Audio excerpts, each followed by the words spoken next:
Hi, Assalamu alaikum. I am Dr. Nizamuddin Qasmi. As you know, I am a sexual disorders and infertility specialist working here at Saira Healthcare and Hijama Center, Barabanki Uttar Pradesh. आज की इस video में हम बात करने वाले हैं कुछ ऐसे सेक्सुअल डिसफंक्शंस के बारे में जो आम तौर पे ऑक्यूपेशन की वजह से होते हैं। मींस इसको हम लोग कहते हैं अपने टर्म में ऑक्यूपेशन इंड्यूस सेक्सुअल डिसऑर्डर्स, मतलब कि ऑक्यूपेशन की वजह से, उनके काम करने की वजह से जो सेक्सुअल डिसऑर्डर्स होते हैं। तो मेनली आज की इस वीडियो में हम ऐसे 4 लोगों के बारे में बात करेंगे, ऐसे 4 पीपल्स के बारे में बात करेंगे जिनके काम की वजह से सेक्सुअल डिसऑर्डर्स होते हैं।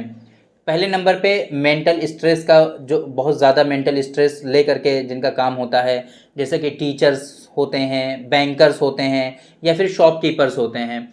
ऐसे लोगों में क्या है कि मेंटल स्ट्रेस बहुत ज़्यादा होता है। टीचर हैं, आज उनको प्रिपेयर करना है, अपना लेक्चर प्रिपेयर करना है, बहुत ज़्यादा टेंशन होती है। बैंकर्स होते हैं, उन लोगों को बहुत ज़्यादा स्ट्रेस होता है कि उनको टारगेट अचीव करना है, इतने क्रेडिट कार्ड का अप्रूवल लाना है, इतने अकाउंट्स उनको ओपन कराने हैं, है ना। इसी तरीके से शॉपकीपर्स होते हैं, जो कस्टमर्स आ रहे हैं उनको सामान भी देना है और अपने यहाँ रेंज भी मेंटेन रखनी है कि जो है सामान कम भी ना पड़ने पाए। बहुत सारे टेंशन्स होते हैं। तो मेंटल स्ट्रेस की वजह से बहुत ज़्यादा सेक्सुअल डिसऑर्डर्स लोगों में देखने को पाए जाते हैं। तो ऐसे लोगों के बारे में यही सजेस्ट किया जाता है बार बार हमारी तरफ से भी, क्योंकि इस तरह के पेशेंट भी हमारे पास बहुत ज़्यादा विजिट करते हैं और इस तरह के पेशेंट जो होते हैं मेंटल स्ट्रेस की वजह से उनके अंदर सेक्सुअल डिसफंक्शन लोगों में देखने को पाया जाता है। तो ऐसे लोगों में यूनानी सिस्टम ऑफ मेडिसिन में इनका बहुत अच्छा ट्रीटमेंट होता है। कुछ इनको जो है समझाने की, असल चीज़ की जो है ज़रूरत होती है कि इनको पता चल जाए कि इसके रिस्क फैक्टर्स क्या हैं, किन कारणों से किसी शख्स इनके अंदर जो है ये सेक्सुअल डिसऑर्डर्स हो रहे हैं, सेक्सुअल डिसफंक्शन हो रहे हैं। उन चीज़ों से थोड़ा सा बचना, अपने आप में एहतियात रखना। और दूसरा, यूनानी सिस्टम ऑफ मेडिसिन की कुछ जो है मेडिसिन्स होती हैं जो इन लोगों को दी जाती हैं, जिससे इनको बहुत ज़्यादा फ़ायदा होता है और ये सारी जो डिजीज़ होती हैं, जो सेक्सुअल डिसफंक्शंस होते हैं, ये इनके रिजॉल्व हो जाते हैं।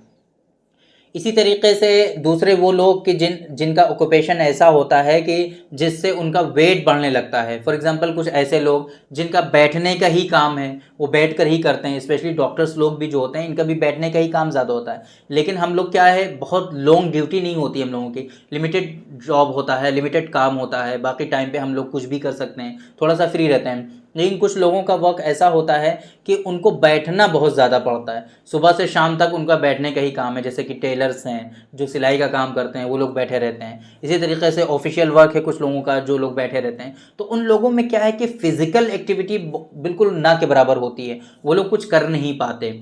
और चूंकि टाइम बहुत ज़्यादा, ड्यूटी का टाइम 12-12 घंटे का होता है, लोगों का 14-14 घंटे का होता है। तो अब इतना थक जाते हैं वो लोग बैठे बैठे ही कि अब वो कुछ और कर नहीं सकते, है ना। बॉडी थक जाती है उनकी, माइंड उनका जो है बहुत ज़्यादा स्ट्रेस में रहता है। तो इस वजह से आगे चल करके कुछ कर नहीं पाते, और जिसकी वजह से उनकी जो सेक्सुअल लाइफ है वो थोड़ी सी डिस्टर्ब होने लगती है और उनके अंदर बहुत सारे सेक्सुअल डिसफंक्शन जो हैं वो होने लगते हैं और सेक्सुअल डिबिलिटीज़ उनके अंदर आने लगती हैं। इसी तरीके से कुछ ऐसे लोग भी होते हैं कि जो लोग फिज़िकल वर्क, जिन लोगों का बहुत ज़्यादा होता है, जो मेहनत का काम बहुत ज़्यादा करते हैं, तो और रेगुलर डेली बेसिस पे उनके अंदर मेहनत का काम होता है ना, बहुत ज़्यादा वर्कलोड उनके ऊपर होता है। तो ऐसे लोगों में भी बहुत सारे सेक्सुअल डिसफंक्शंस के साथ साथ में इनफर्टिलिटी होने के भी चांसेस होते हैं। ऐसे लोगों में आम तौर पे देखा जाता है कि ये जो तबका होता है, लोअर क्लास का होता है ना, लोअर मिडिल क्लास या फिर लोअर इकोनॉमिक क्लास कह लीजिए आप, ऐसे लोग होते हैं। और ये लोग जितना काम करते हैं उतनी डाइट इनको मिलती नहीं है ना। तो लोअर फैमिलीज़ होती हैं बेसिकली, है ना। बहुत ज़्यादा ये लोग अपनी सिर्फ डाइट पे ही कंज्यूम तो नहीं कर सकते, बहुत अच्छी डाइट भी नहीं होती, पेट भरना होता है किसी तरीके से। तो जिस चीज़ की उनको ज़रूरत है वो चीज़ें मिल नहीं पाती। इसी वजह से ओवरऑल इनकी हेल्थ देखेंगे आप लोग तो हमेशा ये लोग काफ़ी वीक देखने में रहते हैं, बहुत ही कमज़ोर रहते हैं ये लोग। तो ऐसे लोगों में सेक्सुअल डिसफंक्शन का होना तो बिल्कुल आम सी बात है, वो तो होता ही होता है। लेकिन कुछ लोगों में, बल्कि मोस्ट ऑफ द पीपल जो ऐसे बहुत हार्ड वर्किंग होते हैं, उन लोगों में क्या है कि इनफर्टिलिटी भी डेवलप हो जाती है।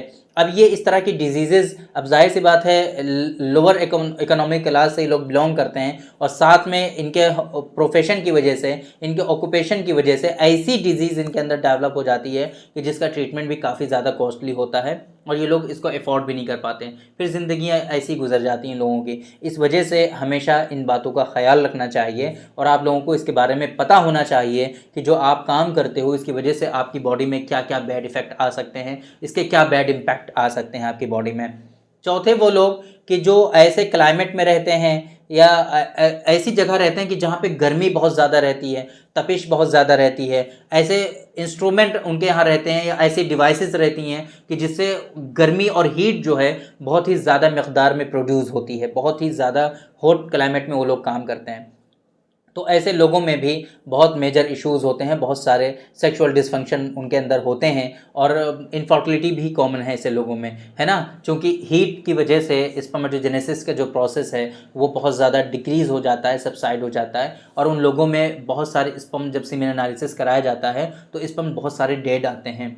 तो ऐसे ऑक्यूपेशन में भी देखा गया है इस तरह की परेशानियां होती हैं। तो ये कुछ 4 ऑक्यूपेशन हमने डिस्कस किए कि जिस तरीके से लोग काम करते हैं तो उनके काम करने से जो सेक्सुअल डिसफंक्शंस होते हैं, इसी तरीके से जो इनफर्टिलिटी भी हो सकती है लोगों में, वो हमने आप लोगों को बताया है। ये सारी की सारी जो डिजीज़ेज़ डेवलप हो रही हैं, चाहे वो किसी भी ऑक्यूपेशन से हो रही हों, इन सब का बहुत अच्छा ट्रीटमेंट अल्हम्दुलिल्लाह यूनानी सिस्टम ऑफ मेडिसिन में अवेलेबल है। बहुत ही अच्छा हर्बल नेचुरल मेडिसिन्स के थ्रू इनका सक्सेसफुल ट्रीटमेंट हो जाता है। बस ज़रूरत होती है थोड़ी सी काउंसलिंग की, पेशेंट को प्रॉपर काउंसलिंग करना पड़ता है, उनको समझाना पड़ता है उस स्ट्रेस से कैसे उसको बचाया जाए, ये बहुत ज़रूरी होता है। इसी तरीके से अगर वो बैठते हैं तो किस तरीके से उसको थोड़ा सा हम लोग मिनिमाइज़ करते हैं। बैठने का जो काम होता है जिन लोगों का, उनको भी हम कुछ हिदायत देते हैं, कुछ उनको एडवाइजेस देते हैं कि इस तरीके से आप बैठिए, इस तरीके से उठिए, इस तरीके से थोड़ा सा रेस्ट करिए। ये सारी चीज़ें उनको बताई जाती हैं यूनानी सिस्टम ऑफ मेडिसिन की रोशनी में और इसका जो उसूल इलाज है उसके तहत उन लोगों को गाइड किया जाता है। और ऐसे तमाम पेशेंट अल्हम्दुलिल्लाह यूनानी सिस्टम ऑफ मेडिसिन के ट्रीटमेंट से उनको सक्सेसफुल ट्रीटमेंट मिल जाता है और इनकी ये डिजीज़ेज़ क्योर हो जाती हैं और वो लोग हेल्दी लाइफ जो है जी पाते हैं और सक्सेसफुल ट्रीटमेंट उनका हो जाता है। और जिन लोगों में इनफर्टिलिटी डेवलप हो जाती है इस कारण से उनके उसका भी ट्रीटमेंट अल्हम्दुलिल्लाह हमारे यहाँ हो जाता है यूनानी सिस्टम ऑफ मेडिसिन में। तो अगर आप लोगों का इस तरह का कोई ऑक्यूपेशन है, इस तरीके से आपकी जॉब है और जिसकी वजह से आपके अंदर बहुत ज़्यादा सेक्सुअल डिबिलिटीज़ आ चुकी हैं, सेक्सुअल वीकनेसेस आ चुकी हैं, बहुत ज़्यादा सेक्सुअल डिसफंक्शंस हैं आपके अंदर और बहुत परेशान हो चुके हैं, आप ट्रीटमेंट भी बहुत ज़्यादा आप ले चुके हैं लेकिन आपको कोई फ़ायदा नहीं हो रहा है, कोई रिलीफ नहीं हो रहा है, तो आप बिल्कुल भी मायूस ना हो, ना उम्मीद ना हो। इंशाअल्लाह अगर अल्लाह ने चाहा तो प्रॉपर वे में आपका सक्सेसफुल ट्रीटमेंट यूनानी सिस्टम ऑफ मेडिसिन में हो जाएगा। यही एक उम्मीद की आपके लिए किरण है। आप लोग ज़रूर एक मरतबा यूनानी सिस्टम ऑफ मेडिसिन के जो अच्छे वेल क्वालिफाइड डॉक्टर्स हैं आप उनसे कंसल्ट करिए, उनसे मिलिए, आपके नियरेस्ट जो भी हैं प्रॉपर वे में कंसल्टेशन लीजिए। इंशाअल्लाह ये सारी डिजीज़ आपकी क्योर हो जाएंगी। तो उम्मीद करते हैं कि आप लोगों को आज के इस वीडियो में समझ में आ गया होगा कि ऑक्यूपेशन इंड्यूस्ड जो सेक्सुअल डिसऑर्डर्स होते हैं, सेक्सुअल डिसफंक्शंस होते हैं, वो क्या क्या होते हैं और किस तरीके से लोगों के अंदर वो सेक्सुअल डिसऑर्डर्स आते हैं और कौन कौन से ऑक्यूपेशंस हैं कि जिनमें बहुत ज़्यादा सेक्सुअल डिसफंक्शंस आते हैं लोगों में और इनफर्टिलिटी भी हो जाती है। तो इस उम्मीद के साथ कि आप लोगों की समझ में आ गया होगा, हम आपसे लेते हैं विदा और इस वादे के साथ कि इंशाल्लाह कल फिर हम मुलाकात करेंगे आपसे एक दूसरी वीडियो में, हम डिस्कस करेंगे आपसे एक दूसरे टॉपिक पर। तब तक के लिए आप हमें इजाज़त दीजिए। अस्सलाम वालेकुम।